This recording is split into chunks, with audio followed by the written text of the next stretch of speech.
ฮัลโหลสวัสดีค่ะเพื่อนๆทุกท่านพบกันอีกแล้วนะคะกับ MM Channel ค่ะและในวันนี้นะคะ Mighty นักเทรด Happy นะคะก็มาพร้อมกับเรื่องราวดีๆนะคะที่จะมาฝากเพื่อนๆเทรดเดอร์ทุกท่านอีกเช่นเคยนะคะค่ะสำหรับคลิปวิดีโอในวันนี้นะคะ Mighty นะคะก็ตั้งใจนะคะที่จะมาแชร์นะคะไอเดียนะคะเกี่ยวกับแนวคิดนะคะในการเทรด Forex นะคะและที่สำคัญเนี่ย Mighty นะคะตั้งใจที่จะมารีวิวนะคะตัวฟังก์ชันนะคะที่เป็นประโยชน์มากๆนะคะที่ Mighty ได้พัฒนาขึ้นมานะคะใน EA ของ Mighty เองนะคะนั่นก็คือ EA Magic FX 888นะคะซึ่งตอนนี้นะคะทางเราเนี่ยก็ได้พัฒนา EA ตัวนี้ขึ้นมานะคะแล้วก็เป็น EA ที่มีฟังก์ชันนะคะครบสมบูรณ์แบบเลยนะคะซึ่งในวันนี้นะคะ Mighty ก็จะมาให้เพื่อนๆดูกันนะคะว่าฟังก์ชันที่ Mighty บอกเนี่ยมันมีประโยชน์ยังไงนะคะแล้วเราเนี่ยจะเอาไปปรับใช้นะคะกับสไตล์การเทรดของเราได้อย่างไรบ้างค่ะงั้นถ้าเพื่อนๆทุกท่านพร้อมแล้วนะคะเราไปรับชมพร้อมๆกันเลยค่ะค่ะและในวันนี้นะคะสิ่งที่เพื่อนๆจะได้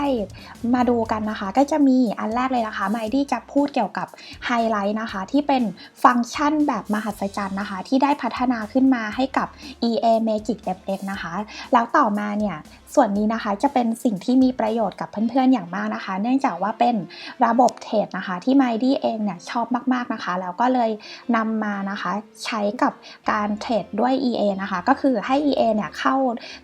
ตามระบบเทรดที่ Mighty จะแนะนำต่อไปนี้เลยค่ะค่ะงั้นเรามาดูอันแรกก่อนเลยนะคะกับ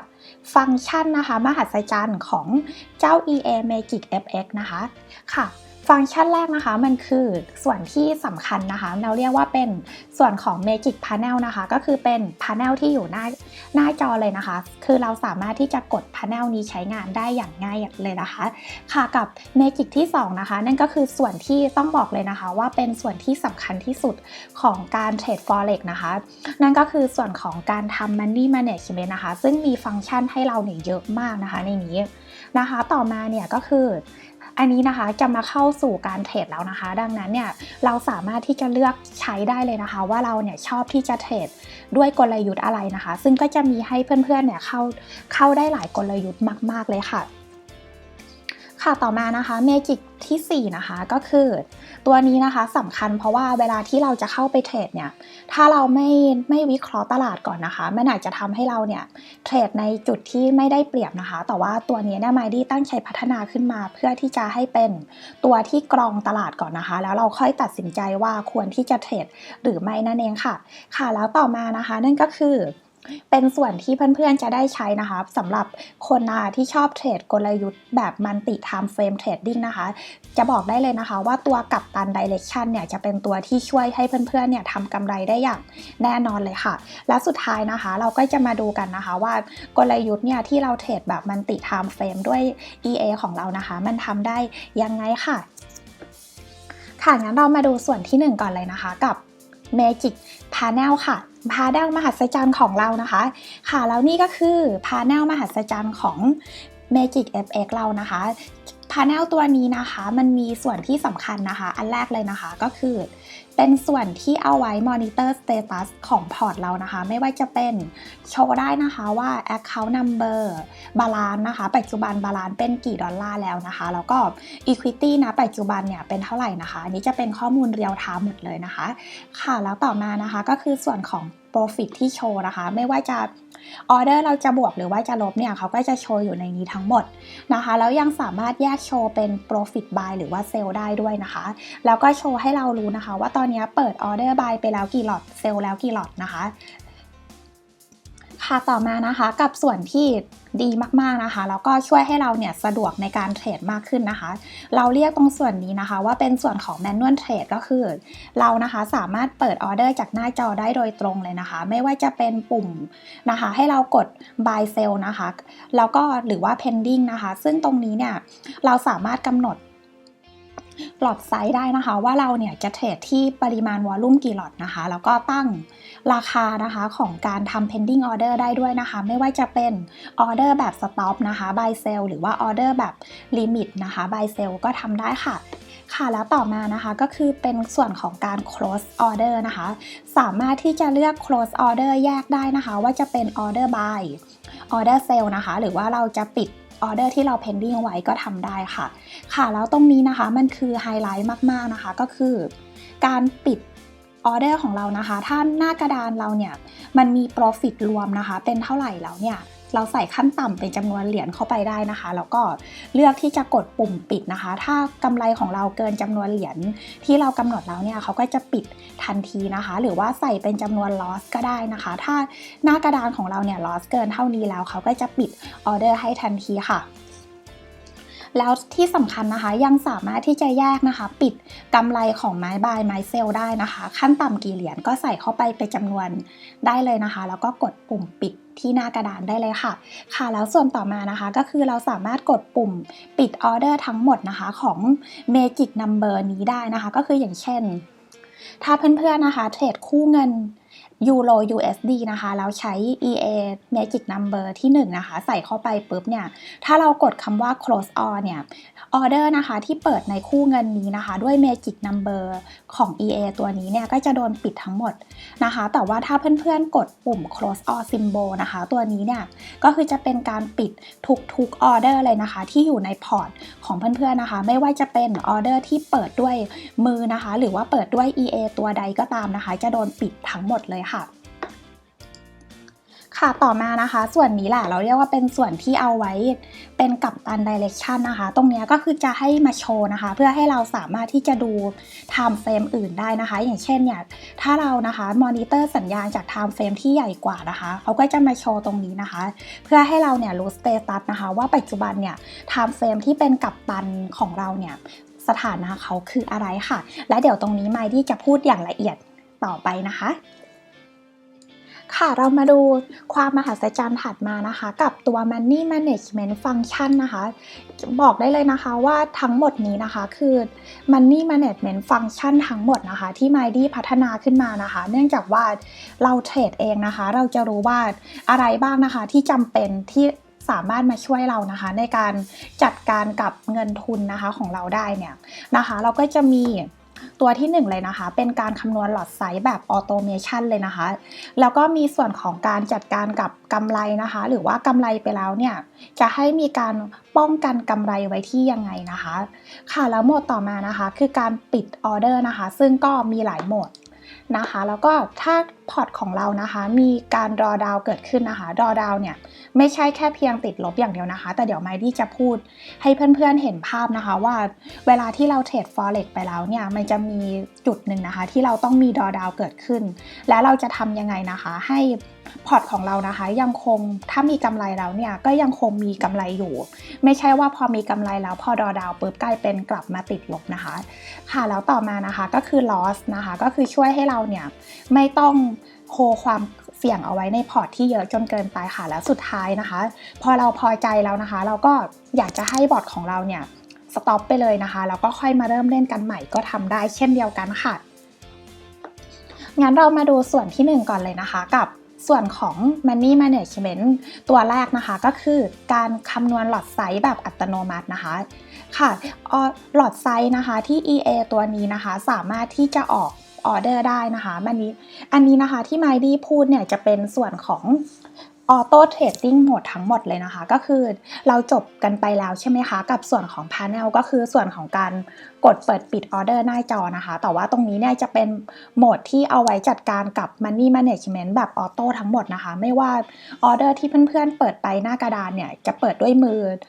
วิธีใดก็ตามนะคะแต่ว่าถ้าเราเปิดใช้ฟังก์ชันพวกนี้เนี่ยเขาจะจัดการกับออเดอร์นั้นให้ด้วยนะคะนั่นก็คือเราสามารถที่จะใช้มือเข้าไปช่วยเปิดออเดอร์ได้ด้วยและยังเปิดออโต้แล้วให้ฟังก์ชันเหล่านี้ช่วยจัดการกับออเดอร์ทั้งหมดได้เลยนะคะงั้นเรามาดูนะคะกรณีที่เป็นหลอดไซส์นะคะหลอดไซส์เนี่ยสามารถกำหนดได้เลยนะคะว่าเราจะฟิกหลอดที่กี่หลอดนะคะก็อย่างเช่นนะคะเราต้องการจะให้ทุกๆออเดอร์เนี่ยเมื่อเปิดอัตโนมัติเนี่ยฟิกหลอดเป็น 0.01 ก็ใส่เข้าไปได้นะคะหรือนะคะถ้าเราอยากจะให้เขาคำนวณหลอดไซส์แบบอัตโนมัตินะคะเราก็สามารถใส่เปอร์เซ็นต์ความเสี่ยงเข้าไปนะคะแต่ละ ครั้งได้นะคะอย่างเช่นนะคะถ้าเราเสี่ยงที่ 2% เนี่ยเนื่องจากว่า EA ของเรานะคะจะมีการทำ stop loss นะคะให้อัตโนมัตินะคะจากแท่งเทียนก่อนหน้านะคะดังนั้นเนี่ยถ้าเราเปิดออเดอร์มาแล้วเนี่ยเราได้ระยะ stop loss auto มาแล้วใช่ไหมคะเขาก็จะใช้เปอร์เซ็นต์ความเสี่ยงนี้ละค่ะในการช่วยคำนวณหลอดไซส์ให้กับเรานะคะซึ่งการคำนวณหลอดไซส์นะคะสามารถนะคะทำได้ทั้งใช้บาลานซ์ที่อัปเดตนะคะก็คือบาลานซ์เรานะคะไม่ว่าจะเพิ่มขึ้นหรือลดลงเท่าไหร่เนี่ยเอามาใช้ในการคำนวณหลอดไซส์นะคะอันนี้คือแบบที่1หรือนะคะแบบที่2ก็คือเราฟิกนะคะว่าให้หลอดไซส์เนี่ยเป็นการคำนวณจากฟิกบาลานซ์เท่านั้นนะคะอย่างเช่นนะคะเดี๋ยวไมดี้จะให้ดูตรงนี้นะคะค่ะ Money Management ถัดมานะคะก็คือการจัดการกับกำไรนะคะเราสามารถกำหนดได้นะคะว่าจะให้เป็นกำไรทั้งหมดกี่ดอลลาร์นะคะแล้วของทุกๆออเดอร์นะคะที่เปิดด้วย EA ตัวนี้นะคะแล้วเราก็จะสามารถปิดออเดอร์ทั้งหมดเมื่อถึงกำไรได้นะคะหรือเราสามารถกำหนดกำไรนะคะแยกนะคะของไม้บายกับไม้เซลล์แล้วให้ปิดออเดอร์ก็ได้นะคะแล้วสิ่งที่สำคัญต่อมานะคะนั่นก็คือตัวที่ทำให้พอร์ตของเรานะคะสามารถที่จะเติบโตนะคะถ้าเกิดเพื่อนๆเนี่ยเป็นสายที่ชอบเล่นแบบ RR ratio สูงนะคะอย่างเช่นเรานะคะได้ระยะ stop loss มาแล้วเนี่ยเราสามารถใส่จำนวน reward ต่อ risk ratio เข้าไปเป็นเท่าได้เลยนะคะอย่างเช่นถ้าเราใส่เลข3เนี่ยก็คือ3เท่านะคะแล้วให้ปิดออเดอร์นะคะเขาก็จะตั้ง TP เอาไว้ที่3เท่าของระยะ stop loss นั่นเองค่ะ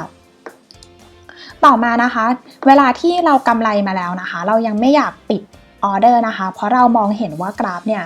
ยังมีโอกาสที่จะขึ้นไปได้อยู่นะคะแล้วก็จะมาใช้หมวดนี้นะคะนั่นก็คือหมวดของการทำ Lock Profit นะคะซึ่งก็จะเป็นที่เราสามารถทำได้แบบ Break Event นะคะก็คือจะเริ่มต้นนะคะให้กันทุนนะคะเมื่อระยะกำไรเนี่ยขึ้นมาแล้วกี่ point นะคะแล้วก็จะให้ล็อกเอาไว้ที่กี่ point นะคะนั่นก็คือสมมุติว่าเรากำไรขึ้นมาแล้วนะคะ300 point นะคะเราบอกว่าให้เริ่มที่300เนี่ยมากันทุนนะคะดังนั้นเขาก็จะเลื่อน stop loss มากันทุนไว้ปุ๊บนะคะแล้วถ้าเราบอกว่าจะให้ล็อกไว้เท่าไหร่นะคะก็คือบอกว่าล็อกไว้ที่100นะคะนั่นก็หมายถึงว่าถ้าขึ้นมา300นะคะกันไว้ที่ทุนพอขึ้นมาที่400เนี่ยเขาก็จะล็อกกำไรมาไว้ที่100นะคะส่วน trailing stop เนี่ยก็คือสามารถกำหนดได้นะคะไม่เหมือน trailing ของใช้ในโปรแกรม MT4 ทั่วไปนะคะก็คือเราสามารถบอกได้ว่าจะเริ่มต้นให้ใช้ฟังก์ชัน trailing เนี่ยเมื่อระยะกราฟนะคะกำไรขึ้นมาแล้วกี่ point นะคะแล้วก็จะให้วิ่งตามห่างอยู่ที่กี่ point นะคะตัว break event เนี่ยเขาจะเป็นการล็อกแล้วหยุดแต่ตัว trailing เนี่ยเขาจะเริ่มล็อกแล้วก็ให้ระยะห่างคงที่แล้ววิ่งตามไปเรื่อยๆนะคะตราบใดที่ยังไม่มาชน stop loss นะคะเราก็ยังมีกำไรที่เพิ่มขึ้นไปนะคะตามการวิ่งของกราฟได้นะคะอันนี้เนี่ยเดี๋ยวถ้าเพื่อนๆได้ลองไปใช้งานดูนะคะก็จะเข้าใจมากขึ้นเลยว่าตัว break event กับตัว trailing เนี่ยค่ะเหมาะกับเวลาที่กราฟเนี่ยมีการกระชากแรงๆนะคะแล้วก็ทำให้เราเนี่ยได้กำไรที่แบบว่าคุ้มสุดๆเลยนะคะเพื่อนๆไมดี้ลองแล้วตัวนี้ดีมากๆค่ะเวลาที่เราเทรดข่าวนะคะเราเป็นสายเทรดข่าวนะคะช่วงที่ตลาดเนี่ยวิ่งแบบเป็นแบบพรึบนะคะทีเดียวเนี่ยจะบอกว่าตัว trailing เนี่ยช่วยให้เราทำกำไรมามากเลยนะคะค่ะต่อมานะคะส่วนของการทำ close order mode นะคะตัวนี้เนี่ยนะคะถ้าเราบอกว่าเรานะคะชอบที่จะให้กราฟนะคะชอบนะคะที่จะปิดออเดอร์ด้วยการใช้สัญญาณนะคะเราก็สามารถทำได้นะคะซึ่ง Mighty ก็ออกแบบมาให้เพื่อนๆนะคะทั้งหมด3โหมดเลยทีเดียวนะคะไม่ว่าจะเป็นการใช้ Parabolic SAR ในการปิด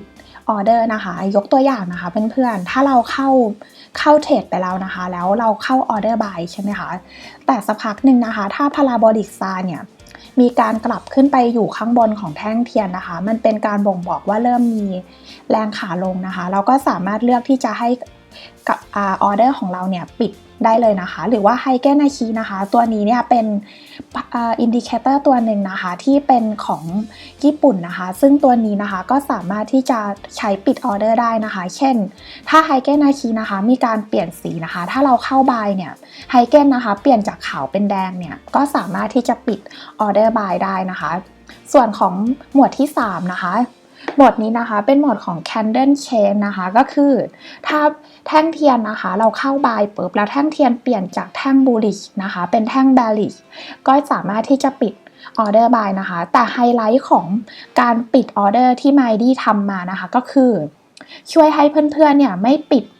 ออเดอร์เราขาดทุนนะคะก็คือจะปิดเมื่อกำไรเท่านั้นนะคะคือเขาจะเช็คกำไรนะคะแล้วก็ดูว่า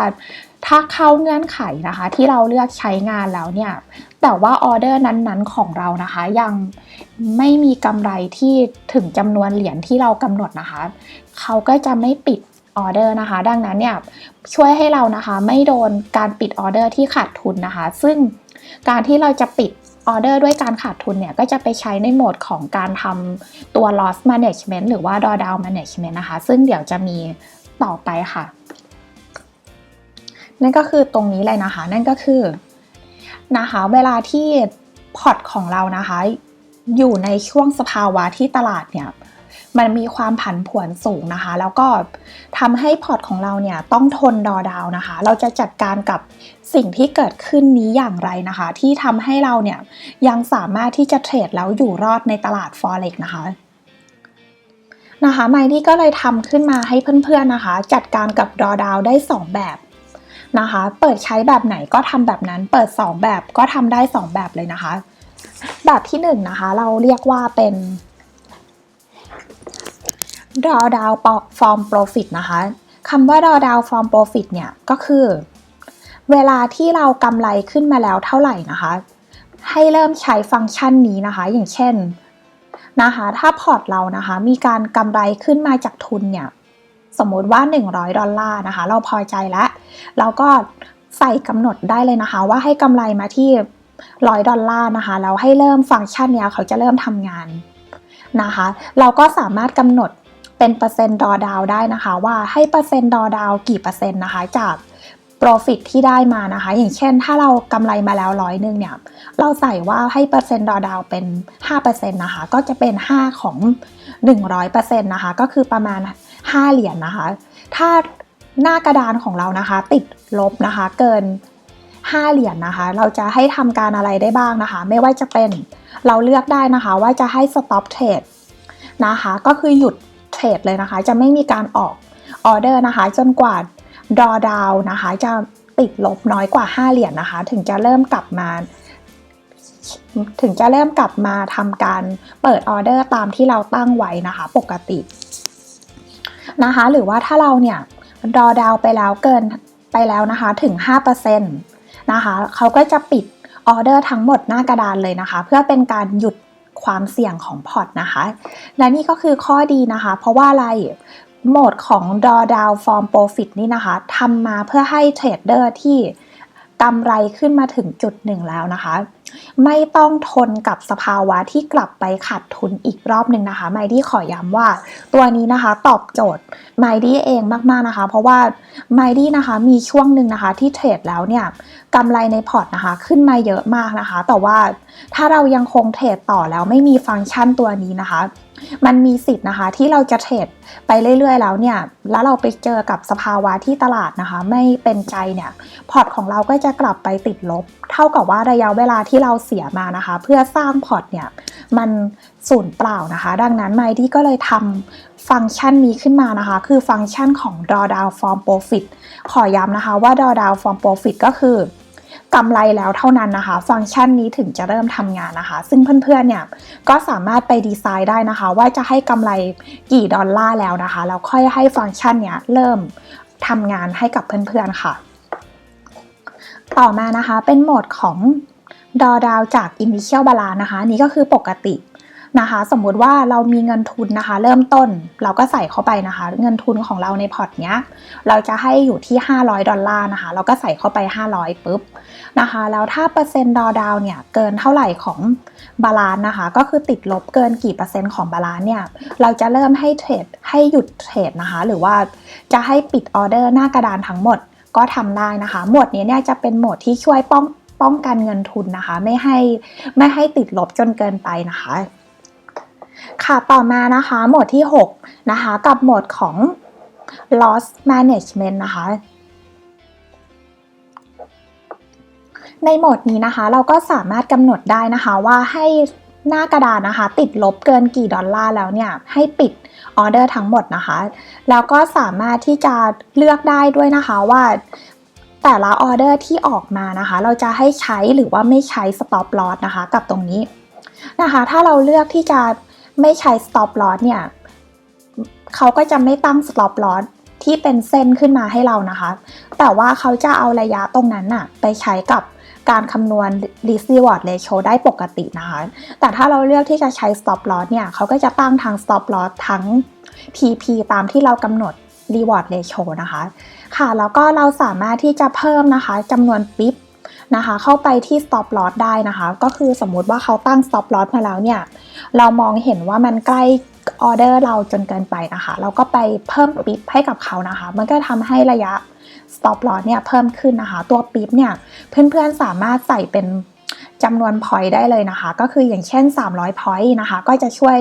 บวกเข้าไปกับระยะ stop loss เรานั่นเองค่ะโหมดสุดท้ายนะคะของ Money Management Function นะคะกับ Stop Bot นะคะด้วยการจัดการกับ Equity ค่ะเรามี Stop Bot 2 โหมดนะคะนั่นก็คือให้เราหยุดเทรดเลยนะคะหยุดบอทออกไปเลยนะคะตัว EA ของเราก็จะโดน remove ออกไปจากหน้ากราฟเลยนะคะเมื่อเมื่อ Equity เพิ่มขึ้นนะคะกับแบบที่2เนี่ยก็คือถ้า Equity เนี่ยลดลงเกินเท่าไหร่แล้วนะคะเราบอกว่าเราไม่อยากแล้วเราไม่โอเคกับสภาวะตลาดแบบนี้นะคะเราควรจะให้บอทเราเนี่ยออกไปก่อนเลยนะคะก็คือ remove bot ออกไปเลยนะคะก็สามารถที่จะเลือกใช้ฟังก์ชันนี้ได้นะคะก็คือเราสามารถใส่ไปได้นะคะว่าถ้าเรากำไร equity เนี่ยเพิ่มขึ้นมาจาก initial balance นะคะก็คือเงินทุนกี่ดอลลาร์แล้วเนี่ยให้เรานะคะ remove bot ออกไปเลยนะคะหรือว่ากำหนดได้เลยนะคะว่าให้ติดลบนะคะเป็นจำนวนเหรียญนะคะจาก initial balance นะคะก็คือเงินทุนเนี่ยเท่าไหร่แล้วนะคะก็จะให้มีการ remove ตัว EA ของเรานะคะออกไปจากพอร์ตได้เลยค่ะสำหรับการกำหนดโซนราคาในการเข้าเทรดนะคะค่ะอันนี้นะคะโซนสีส้มนี้นะคะก็คือเราสามารถกำหนดได้นะคะว่าในโซนนี้นะคะจะเป็นราคามากสุดกับต่ำสุดเท่าไหร่นะคะเพื่อที่จะให้ EA ของเรานะคะออกออเดอร์เซลล์นะคะค่ะส่วนโซนสีฟ้านะคะก็คือเราสามารถกำหนดได้ว่านะคะราคาต่ำสุดกับสูงสุดเท่าไหร่นะคะที่จะใช้ในการออกออเดอร์บายค่ะต่อมาค่ะ Magic 4 นะคะกับ Entry Strategy Options นะคะก็คือเป็นตัวเลือกนะคะในการเข้าเทรดด้วยกลยุทธ์แบบต่างๆนะคะค่ะไมดี้ขอย้ำอีกรอบนึงนะคะเพื่อนๆทุกฟังก์ชันนะคะที่ไมดี้พัฒนาขึ้นมานะคะจะเป็นฟังก์ชันที่เรานะคะเอามาแอนกันนะคะคำว่าแอนกันเนี่ยก็คือทุกอย่างต้องถูกต้องนะคะถึงจะทำตามเงื่อนไขที่เราบอกนะคะดังนั้นเนี่ยจะปลอดภัยมากๆนะคะเพื่อนๆแต่ถ้าเราเลือกฟังก์ชันทุกอย่างเนี่ยที่มันเยอะจนเกินไปนะคะแล้วถ้าเขาไม่ถูกต้องทั้งหมดนะคะมันก็จะทำให้เรานะคะไม่สามารถที่จะออกออเดอร์ได้นะคะดังนั้นก่อนอื่นนะคะเพื่อนๆให้เราเลือกฟังก์ชันที่เหมาะสมพอประมาณนะคะแล้วก็ตรงตามสิ่งที่เราอยากจะใช้งานจริงๆนะคะค่ะงั้นเรามาดูนะคะเมจิกที่4นั่นก็คือกลยุทธ์การเข้าเทรดแบบต่างๆนะคะไมดี้ดีไซน์มาให้เพื่อนๆนะคะทั้งหมด6กลยุทธ์เลยนะคะในการเข้าออเดอร์นะคะขอย้ำนะคะมันคือคำว่าเข้าออเดอร์เนาะคำว่าเข้าออเดอร์ก็คือเวลาที่เราวิเคราะห์มาแล้วนะคะไม่ว่าจะใช้เดี๋ยวไมดี้จะพูดถึงนะคะตัว market filter นะคะหรือว่าเป็นตัวกัปตันเนี่ยตัวนี้นะแล้ว6โหมดนี้นะคะเราสามารถเลือกได้ว่าจะให้เทรดด้วยกลยุทธ์อะไรนะคะโหมดที่1นะคะเพื่อนๆเราสามารถเลือกนะคะในการเข้าเทรดด้วยกลยุทธ์ของ parabolic SAR pullback นะคะค่ะคำว่า pullback นะคะคืออะไรนะคะอย่างเช่นถ้าเราจะเข้า order buy นะคะถ้า SAR เนี่ยอยู่ใต้แท่งเทียนเป็นครั้งแรกนะคะเขาถึงจะเปิด order buy นะคะแต่ถ้าอยู่มาใต้แท่งเทียนมาแล้วสักพักหนึ่งนะคะเขาจะไม่เปิด buy ต้องรอเม็ด SAR เนี่ยขึ้นไปอยู่เหนือแท่งเทียนอีกรอบหนึ่งแล้วมาอยู่ใต้อีกรอบหนึ่งเป็นครั้งแรกนะคะแล้วปิดแท่งปุ๊บจะเปิดออเดอร์บายทันทีค่ะถ้าเป็นเซลล์ก็สลับกันนะคะ ค่ะโหมดที่2นะคะ Stochastic อันนี้นะคะเพื่อนๆสามารถใช้ Store ได้ทั้ง3แบบเลยนั่นก็คือเราอยากให้ Store เนี่ย Overbought Oversold แล้วค่อยเข้าออเดอร์นะคะก็ทำได้นะคะหรือว่าให้ Store เนี่ยตัดกันแล้วที่สำคัญนะคะเพื่อนๆอันที่สำคัญนะคะเพื่อนๆนั่นก็คือ Store ของเราเนี่ยนะคะสามารถกำหนดเลเวลได้นะคะเดี๋ยวไมดี้จะพาเพื่อนๆไปดูอีกรอบหนึ่งเนาะคือบางครั้งเนี่ยเวลาที่สโตร์มันตัดกันเนี่ยแต่มันตัดกันอยู่ในเลเวลที่มันไม่ได้เปรียบเนี่ยถ้าเราไม่มีการกำหนดเลเวลเนี่ยก็จะทำให้เรานะคะอาจจะไปบายในโซนที่ราคาแพงหรือว่าไปเซลล์ในโซนที่ราคาถูกจนเกินไปนะคะดังนั้นไมดี้จะกำหนดเลเวลขึ้นมาให้เพื่อนๆเนี่ยสามารถกรอกเข้าไปได้นะคะว่าเลเวลเท่าไหนนะคะที่จะให้สโตร์สามารถบายหรือว่าเซลล์ได้นะคะค่ะแล้วก็สโตร์แบบที่3นะคะก็คือถ้าสโตร์ไดเรกชันถูกต้องนะคะอย่างเช่นถ้าจะบายเนี่ยเมนต้องอยู่เหนือสัญญาณนะคะหรือว่าถ้าจะเซลล์เนี่ยเมนต้องอยู่ใต้สัญญาณนะคะค่ะต่อมานะคะโหมดที่3ก็คือเป็นโหมดของแท่งเทียน Price Action ค่ะคำว่า Price Action นะคะก็มีให้เพื่อนๆใช้ได้ถึง3แบบนะคะหรือว่าจะเลือกแบบใดแบบหนึ่งก็ได้นะคะแบบที่1เนี่ยก็คือแท่งเทียนแบบ bullish ใช้ buy bearish ใช้ sell นะคะหรือว่าถ้าเป็นแท่งเทียนแบบ reverse Price Action เนี่ยก็คือเป็นแท่งเทียนที่บ่งบอกถึงการกลับตัวแบบ Down Theory นะคะกับแท่งเทียนแบบที่3เนี่ยก็คือ Magic Price Action นะคะก็จะเป็นแท่งเทียนที่บ่งบอกถึง Price Action แบบกลับตัวอีกแบบหนึ่งนั่นเองค่ะต่อมานะคะโหมดที่4นะคะก็คือโหมดของ Extreme RSI นะคะตัวนี้นะช่วยให้เรานะคะก็คือสามารถเข้าออเดอร์ในช่วงที่ Overbought ก็จะใช้เข้าออเดอร์เซลล์นะคะหรือว่า Oversold เนี่ยใช้เข้าออเดอร์ buy นะคะค่ะโหมดที่5นะคะเป็นโหมดของ moving average นะคะตัดกัน2เส้นนะคะก็คือถ้าเป็น fast เนี่ยตัดขึ้นไปเหนือ slow ครั้งแรกนะคะก็จะเป็นการเข้าออเดอร์ buy นะคะหรือว่าถ้าเป็น fast เนี่ยตัดลงใต้ slow ครั้งแรกก็จะเป็นการเข้าออเดอร์เซลล์นะคะอย่างเช่น EMA 20นะคะขึ้นไปตัดเหนือ EMA 50นะคะอย่างนี้ค่ะก็คือ buy เนาะค่ะแล้วก็โหมดที่6นะคะโหมดนี้เนี่ยเป็นซูเปอร์ไฮไลท์เลยนะคะนั่นก็คือไมดี้นะคะนำตัวอินดิเคเตอร์นะคะที่คิดว่านะคะเพื่อนๆเทรดเดอร์หลายท่านเนี่ยน่าจะชอบนะคะนั่นก็คือเป็นอินดิเคเตอร์ที่เรียกว่าซูเปอร์เทรนด์โปรฟิตนะคะโดยนะคะไมดี้นำมาให้เพื่อนๆใช้งานถึง3เส้นเลยนะคะก็คือซุปเปอร์เทนเนี่ย3ตัวนะคะซึ่งการจะออกออเดอร์ได้นะคะก็คือซุปเปอร์เทน3ตัวเนี่ยต้องเรียงตัวถูกเป็นครั้งแรกเลยนะคะอย่างเช่นถ้าเรามีซุปเปอร์เทนนะคะ3เส้นที่เป็นนะคะเร็วสุดกลางแล้วก็ช้าสุดนะคะต้องเรียงตัวกันแล้วแท่งเทียนนะคะยืนเหนือทั้งหมดนะคะหรือว่ายืนใต้เนี่ยก็คือถูกต้องเนี่ยถึงจะเปิดออเดอร์บายนะคะหรือว่าออเดอร์เซลซึ่งตรงนี้เพื่อนๆสามารถไปทดสอบได้นะคะไม่ยากเลยนะคะมันช่วยให้การเข้าออเดอร์ในช่วงที่ตลาดเป็นเทรนด์เนี่ยชนะ 100% นะคะแล้วก็จะไม่หลงกลนะคะในช่วงที่ตลาดเนี่ยเป็นไซด์เวย์นะคะเพราะว่าไมดี้ให้เพื่อนๆกรองถึง3เส้นนะคะแล้วชื่อเขาก็คือซุปเปอร์เทนบอกเลยนะคะว่าโค้ดของตัวซุปเปอร์เทนนะคะไมดี้ศึกษามาแล้วเนี่ยเป็นการเขียนโค้ดที่อัจฉริยะมากนะคะแล้วก็ช่วยให้เราเนี่ยไม่แพ้นะคะง่ายๆในช่วงที่ตลาดเป็นไซด์เวย์แล้วก็ไม่ขายหมูนะคะในช่วงที่ตลาดเป็นเทรนเนาะนะคะค่ะต่อมานะคะกับเมจิกที่5นะคะนั่นก็คือเป็นตัว Market Filters นะคะตัว Market Filter เนี่ยก็คืออะไรเป็นตัวที่ช่วยกรองตลาดนะคะซึ่งไมดี้ก็ทำมาให้เพื่อนๆสามารถเลือกใช้ได้ถึง5ฟิลเตอร์เลยนะคะสำหรับฟิลเตอร์ที่1นะคะเราเรียกว่าเป็นตัว ADX นะคะซึ่งตัวนี้นะคะเป็นตัวที่ช่วยบอกแรงนะคะของตลาดนะคะว่าตลาดเนี่ยเป็นไซด์เวย์นะคะหรือว่าตลาดเนี่ยมีความเป็นเทรนด์นะคะไมดี้อยากจะบอกว่าถ้าเพื่อนๆชอบเทรดนะคะว่าตลาดเป็นไซด์เวย์เนี่ยก็สามารถกำหนดเลเวลขั้นต่ำกับขั้นสูงได้นะคะว่าจะให้ ADX เนี่ยอยู่ในช่วงเลเวลที่เท่าไหร่นะคะแล้วก็ค่อยเทรดนะคะถ้าเรากำหนดเลเวลที่เป็น25ขึ้นไปเนี่ยก็เท่ากับว่าเรา เลือกที่จะเทรดในช่วงที่ตลาดเป็นเทรนด์ใช่ไหมคะแต่ว่าถ้าเรากำหนดเลเวลที่ต่ำกว่า25ลงมาเนี่ยก็เท่ากับว่าเรานะคะจะใช้กลยุทธ์การเทรดในตลาดที่เป็นไซด์เวย์นะคะแล้วเราก็ไปเลือกกลยุทธ์การเข้าออเดอร์ไม่ว่าจะเป็นการใช้Stop Crossover นะคะในช่วงตลาดเป็นไซด์เวย์ก็ทำได้ค่ะอันนี้ก็อยู่ที่เพื่อนๆเลยเนาะค่ะฟิลเตอร์ถัดมานะคะก็คือเป็น MACD นะคะเหนือน้ำหรือว่าใต้น้ำนะคะเหนือน้ำก็ buy อย่างเดียวนะคะใต้น้ำก็ sell อย่างเดียวนะคะกับฟิลเตอร์ต่อมานะคะก็คือเส้น moving average นะคะก็ช่วยให้เรานะคะแบ่งฝั่งการเทรดได้นะคะก็คืออยู่เหนือเล่น buy นะคะอยู่ใต้เล่น sell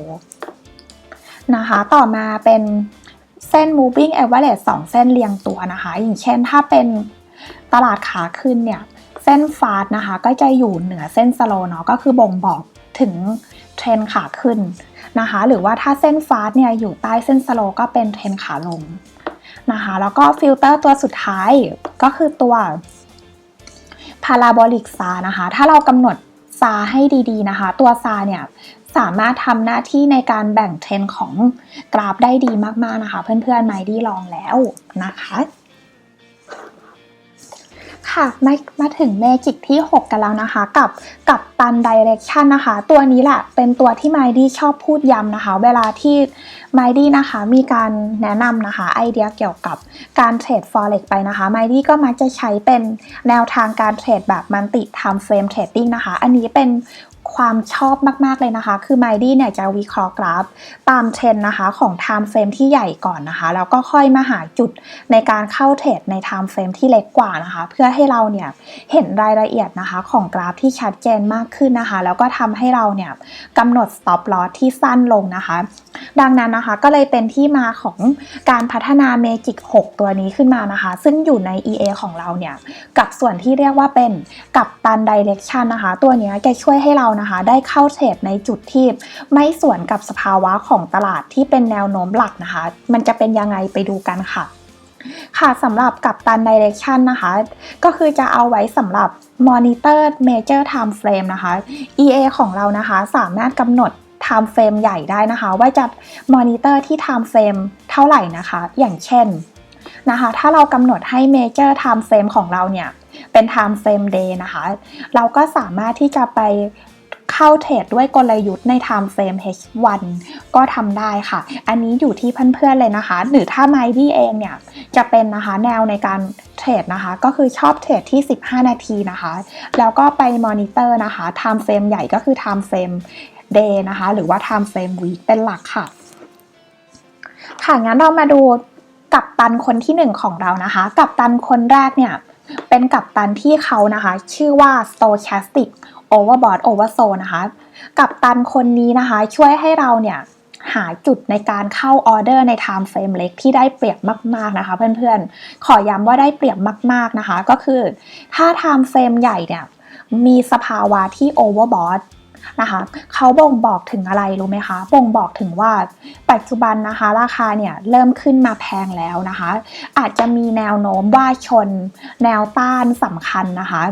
แต่ไม่ได้บอกว่าให้เพื่อนๆเนี่ยเข้าเซลล์ทันทีนะคะดังนั้นจึงเป็นที่มาของมันติ time frame trading นะคะเพื่อนๆนั่นก็คือถ้า time frame ใหญ่เขา overbought แล้วเนี่ยไมดี้จะเล็งหาจังหวะนะคะในการเข้าสวนแบบสั้นๆนะคะแต่ต้องเป็นการสวนที่กลับตัวจริงๆนะคะก็เลยทำให้เราเนี่ยได้โอกาสนะคะในการหาจังหวะเข้าเซลล์ใน time frame ที่เล็กนะคะเมื่อมีสัญญาณการกลับตัวที่แท้จริงค่ะแล้วต่อมานะคะกรณีตรงข้ามค่ะเพื่อนๆถ้าเกิดว่าใน time frame ใหญ่เนี่ยเขาเกิด oversold นะคะนั่นก็คือเป็นการบ่งบอกนะคะว่าปัจจุบันเนี่ยราคานะคะได้ลงมาถูกมากๆแล้วนะคะหรือว่ามีแนวโน้มว่าชนนะคะแนวรับสำคัญบางอย่างนะคะเขาก็จะบ่งบอกว่าตอนนี้ราคาลงมาเยอะก็จะเป็นการบอกว่า oversold ใช่ไหมคะดังนั้นเนี่ยมันเป็นจังหวะดีนะคะเพื่อนๆที่เราเนี่ยจะเข้าไปเก็บหน้าบายนะคะซึ่งก็จะเป็นการเก็บหน้าบายก็คือการ pull back นะคะได้ time frame ใหญ่นะคะดังนั้นนะคะการที่เราจะเข้าออเดอร์บายแล้วกลับตัวจริงๆเนี่ยก็เลยต้องใช้กลยุทธ์การเข้าเทรด นะคะใน time frame ที่เล็กกว่านะคะแล้วเราก็ไปเลือกนะคะว่าจะให้สัญญาณการเข้า buy เนี่ยจากกลยุทธ์อะไรนะคะต่อมานะคะเพื่อนๆกัปตันคนที่2ของเรานะคะเขาคือพาราโบลิกซานะคะกัปตันคนนี้นะคะจะมีหน้าที่ในการช่วยบอกเรานะคะว่าปัจจุบันเนี่ย time frame หลักหรือว่า time frame ที่ใหญ่กว่าเนี่ยเป็นเทรนอะไรนะคะถ้ากัปตันคนนี้นะคะเขาบอกว่า buy นะคะความหมายก็คือใน time frame ที่ใหญ่กว่าเนี่ยพาราโบลิกซานะคะอยู่ใต้แท่งเทียนนะคะยกตัวอย่างนะคะเพื่อนๆ time frame day นะคะเป็น time frame major นะคะถ้าเราเปิดมาวันนี้นะคะแล้วเม็ดซานะคะของวันเมื่อวานเนี่ยอยู่ใต้แท่งเทียนของวันเมื่อวานนะคะก็บ่งบอกว่าสภาวะตลาดเนี่ยเป็นเทรนขาขึ้นนะคะดังนั้นเนี่ยการเข้าออเดอร์ใน time frame เล็กเนี่ยจะเข้าออเดอร์ buy อย่างเดียวนะคะเมื่อมีสัญญาณตามกลยุทธ์ที่เราเลือกใช้ในการเข้าออเดอร์นะคะหรือนะคะถ้าเม็ดซาเนี่ยอยู่เหนือแท่งเทียนนะคะของ time frame ใหญ่นะคะก็จะบ่งบอกว่าให้เราเนี่ยเข้าออเดอร์เฉพาะออเดอร์เซลล์อย่างเดียวนะคะเมื่อมีสัญญาณในจุดที่เราเลือกเข้าออเดอร์ค่ะต่อมานะคะเพื่อนๆตรงนี้จะเป็นข้อควรรู้สักนิดนึงนะคะก่อนที่เราเนี่ยจะนำ EA ไปใช้เพื่อ back test นะคะค่ะเมื่อเพื่อนๆได้ EA มาแล้วนะคะทีเนี้ยตรงโหมดของ Auto Trading Setting นะคะเพื่อนๆมันก็จะมี Setting ที่1นะคะก็คือการ Setting ตัว EA นะคะถ้าเราบอกว่า Auto Trade Start เนี่ยอันนี้นะคะมันหมายถึงว่าจะให้การเข้าสัญญาณนะคะตามโลจิกที่เราเข้าไปเซตติ้งเนี่ยเข้าออเดอร์ให้เราไหมนะคะก็คือถ้าเราเลือกเทรดมือเนี่ยเราเปิดเทรดจากหน้า panel เลยใช่ไหมคะที่อยู่หน้าจอแต่ถ้าเราจะให้ EA เนี่ยเทรดอัตโนมัติเนี่ยเราต้องเลือกตรงนี้ให้เป็น True นะคะต้องเป็น True เสมอนะคะไม่อย่างนั้นเนี่ยเขาจะไม่เปิดออเดอร์หรือว่าทำฟังก์ชันต่างๆที่เราเข้าไปเซตติ้งเลยนะคะต่อมานะคะโหมดของ back test settingอันนี้ล่ะค่ะเพื่อนๆเราต้องเลือกให้เป็น True นะคะถ้าเราจะเอาไปใช้ในกลยุทธ์การเทรดแบบ strategy tester นะคะก็คือถ้าเราจะทำ back test เนี่ยตรงนี้ต้องเลือกเป็น True นะคะแต่เวลาที่เรานำไปเทรดจริงในกราฟนะคะที่เป็น forward trade เนี่ยให้เราติ๊กตรงคำว่า back trade mode เนี่ยให้เป็น false นะคะเพื่อนๆไม่อย่างนั้นเนี่ยการทำงานของ EA นะคะก็จะทำงานได้ไม่ถูกต้องสมบูรณ์นะคะค่ะก็จบกันไปนะคะกับฟังก์ชันนะคะที่เป็นไฮไลท์ของ Magic FX EA เรานะคะค่ะงั้นเรามาแนะนำ EA กันสักนิดนึงนะคะตอนนี้นะคะทาง Magic FX เรานะคะก็ได้พัฒนา EA ขึ้นมา2ตัวนะคะตัวแรกเนี่ยเราตั้งชื่อนะคะว่าเป็น EA Super 10 Profit นะคะการทำงานของตัวนี้นะคะเหมือนดังที่ไมดี้พูดมาทั้งหมดนะคะก็คือมีทั้งตัว Panel Trading นะคะแล้วก็มีหมวดของ Auto Trading Mode นะคะแต่ว่าสิ่งที่จะไม่เหมือนนะคะก็คือตัวนี้เนี่ยจะเป็นตัวที่เข้าเทรดด้วยกลยุทธ์ Super 10 เท่านั้นนะคะดังนั้นเนี่ยการเข้าออเดอร์ของเขานะคะจะมีแค่เพียง Super 10 นะคะในการเข้าออเดอร์เท่านั้นนะคะซึ่ง EA ตัวนี้นะคะไมดี้ก็ขายนะคะอยู่ที่ 4,500 บาทนะคะหรือว่า$150นะคะสามารถซื้อแล้วนะคะอัปเดตฟังก์ชันได้ตลอดชีพเลยนะคะเพื่อนๆค่ะต่อมานะคะ EA ตัวที่2นะคะก็คือจะเป็น EA ที่มีการทำงานเหมือนกับที่ไมดี้พูดมาในวันนี้ทั้งหมดเลยนะคะนั่นก็คือเรายังมีหมวดเรามีทั้งตัว Magic Panel นะคะก็คือ Panel หน้าจอนะคะแล้วส่วนของ Auto Trading เนี่ยสิ่งที่เพิ่มขึ้นมานะคะจากตัว Super 10 Profit EA ตัวแรกนะคะก็คือสามารถเข้าออเดอร์ด้วย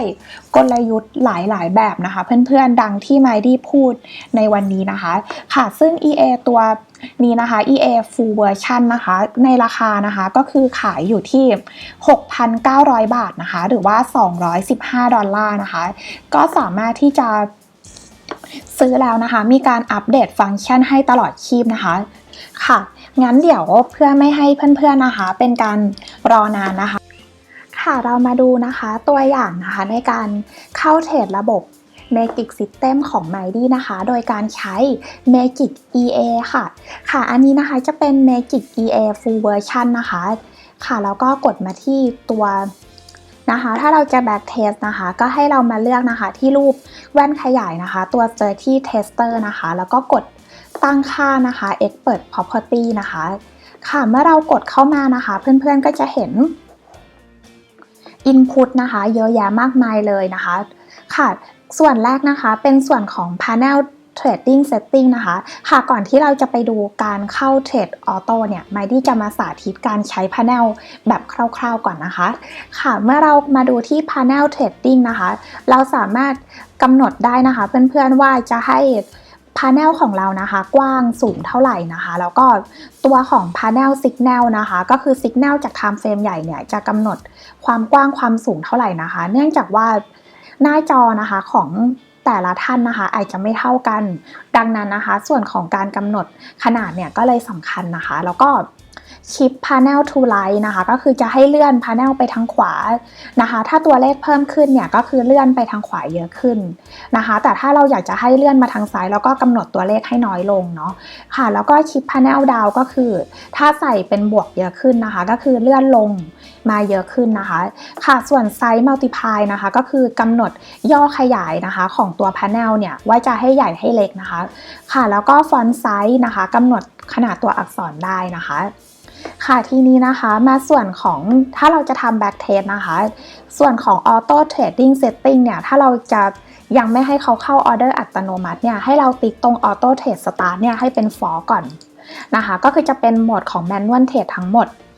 นะคะแล้วเรากำลังจะทำ back test นะคะดังนั้นเนี่ยเราต้องเลือกคำว่า use back test mode ตรงนี้นะคะเพื่อนๆให้เป็น true นะคะ magic number ก็ตั้งไปนะคะแล้วแต่เราเลยนะคะส่วนของ trading time frame เนี่ยก็คือใช้สำหรับตัวออโต้นะคะว่าเราจะให้เข้าออเดอร์ด้วยสัญญาณจาก time frame อะไรนะคะค่ะทีนี้นะคะเราแค่นี้ก่อนเนาะเราไปดูการเปิดออเดอร์หน้าจอนะคะ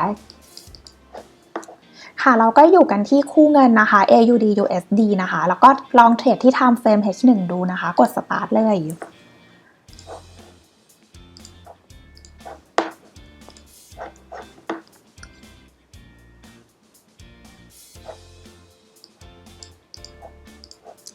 ค่ะเมื่อเรากด start ขึ้นมานะคะก็จะเห็นว่านะคะตอนนี้นะคะ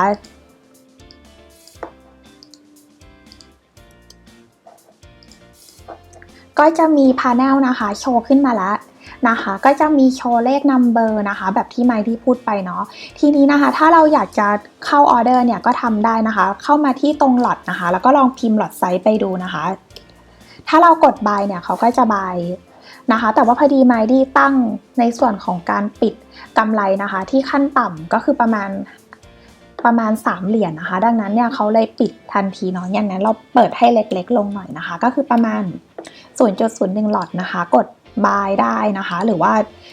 0.01 หลอตจะกดเซลล์ก็ทำได้นะคะค่ะ buy stop ก็ทำได้นะคะก็ใส่ตัวเลขราคาไปนะคะแล้วก็กดปุ่ม buy stop เขาก็จะออกออเดอร์นะคะ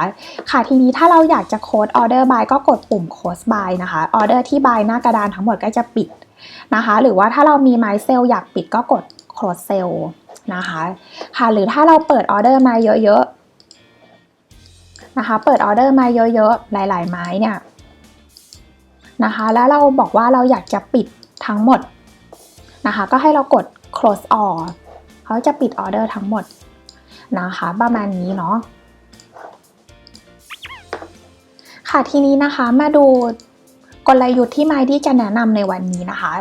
ค่ะเราก็จะมาเทรดแบบออโต้เทรดกันนะคะค่ะก็คือเรานะคะจะเทรดที่ time frame H1 นะคะแล้วก็ถ้าเราจะใช้การเทรดแบบออโต้เนี่ยตรงออโต้เทรดสตาร์ทนะคะเราต้องเลือกเป็น True แล้วก็ถ้าเราจะทำการ back test เนี่ยตรง use back test mode นะคะต้องเลือกเป็น True ด้วยไม่อย่างนั้นนะคะเวลาที่เรานำไป back test เนี่ยตัว panel นะคะในการกดก็จะกดไม่ได้นะคะแล้วก็ตัวของสัญญาณการออกออเดอร์อัตโนมัติเนี่ยก็จะทำงานไม่ถูกต้องนะคะดังนั้นอย่าลืมนะคะต้องกด use back test mode ให้เป็น true นะคะถ้าเราจะทำการ back test แต่ถ้าเรานำไปใช้งานจริงนะคะให้ปิดตรงนี้นะคะให้เป็น for นะคะเพื่อนๆค่ะทีนี้นะคะเราจะเทรดใน time frame H1 นะคะแล้วเราก็จะใช้การคำนวณหลอดไซส์แบบ Money Management ด้วยการ Fix Balance นะคะก็คือให้ทุนนะคะในพอร์ตเนี้ยเป็น$500แล้วก็ใช้ความเสี่ยงนะคะก็คืออยู่ที่ 1% นะคะทีนี้ตรงส่วนของ Profit Management เนี่ย Mighty จะทำเป็นลักษณะของการรวบนะคะก็คือให้กำไรนะคะของทุกออเดอร์รวมกันนะคะขั้นต่ำ3เหรียญแล้วปิดออเดอร์ทันทีนะค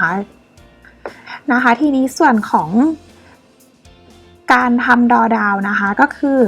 ถ้าเกิดว่าจะใช้นะคะเป็นส่วนของ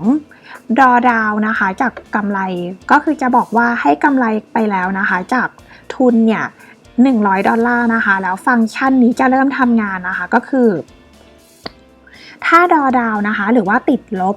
จากกำไรที่ได้มานะคะเกิน 20% ก็จะให้ทำการปิดออเดอร์หน้ากระดานทั้งหมดนะคะเพื่อเป็นการจำกัดความเสี่ยงที่เราจะสูญเสียเงินกำไรค่ะ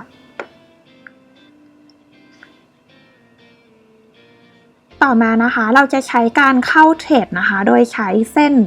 EMA 2 เส้นตัดกันนะคะก็มาที่โหมด5นะคะเลือกตรง MA crossover นะคะให้เป็น true แล้วก็เลือก period fast นะคะตั้งค่าเป็นยกตัวอย่างนะคะตั้งค่า period fast ให้เป็น5นะคะแล้วก็ period slow นะคะให้เป็น10นะคะแล้วก็ทีนี้ต่อมาส่วนของ Market Filter นะคะจะยังไม่ใช้นะคะก็คือยังจะไม่ได้กรองเทรนใน Time Frame ที่จะเทรดนะคะแต่ว่าจะใช้ Time Frame ใหญ่นะคะเป็นตัวบอกนะคะก็คือจะให้กัปตันนะคะตัวที่1ก็คือตัว Stochastic Overbought Oversold นะคะเป็นตัวบ่งบอกในที่นี้ก็จะใช้ Time Frame 1 day นะคะหรือว่า Time Frame วันเนี่ยเป็นตัวบ่งบอกสัญญาณนะคะแล้วก็ตั้งค่านะคะตัว store เนี่ยก็เรียกว่าเป็น true แล้วก็จะบอกว่าให้ level ของการ overbought นะคะก็คืออยู่ที่ level 70และ level ของการ oversold นะคะก็คือให้เป็นถ้าน้อยกว่า30ก็จะเข้าสู่เขต oversold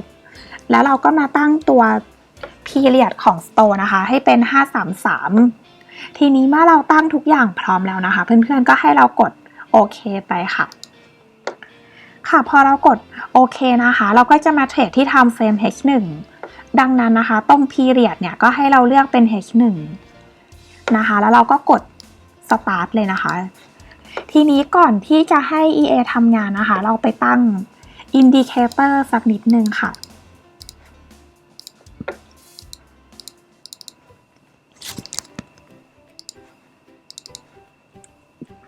Mighty ก็จะมาตั้ง Indicator นะคะเป็น Moving Average นะคะเส้นสีน้ำเงินเนี่ยก็คือเส้น Period 5นะคะส่วนเส้นสีแดงนะคะเป็นเส้น Period 10ทีนี้เมื่อเราตั้งตัว Store เสร็จแล้วเนี่ยตั้งตัว MA เสร็จแล้วนะคะเราก็จะมาเริ่มดูการทำงานของการเข้าออเดอร์เลยค่ะตรง Store เนี่ยปัจจุบันนะคะก็ยังขึ้นว่าเป็น Major Time Frame นะคะยังไม่ Overbought Oversold นะคะดังนั้นจะยังไม่มีการทำอะไรนะคะต้องรอก่อน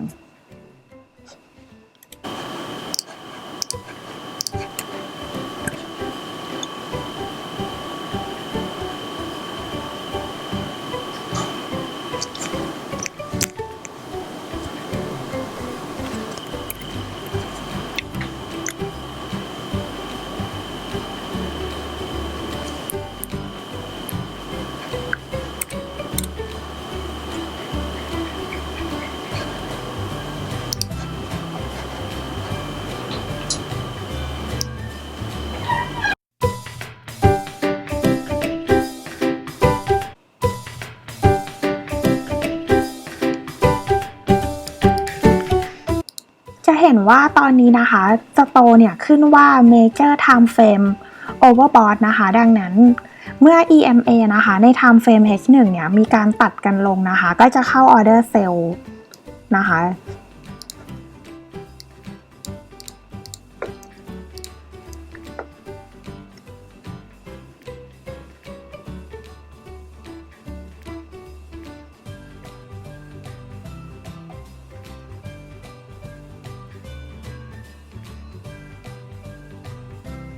ตัดกันลงมาอีกครั้งหนึ่งนะคะทำให้เปิดออเดอร์ไม้ที่2นะคะจะเห็นว่า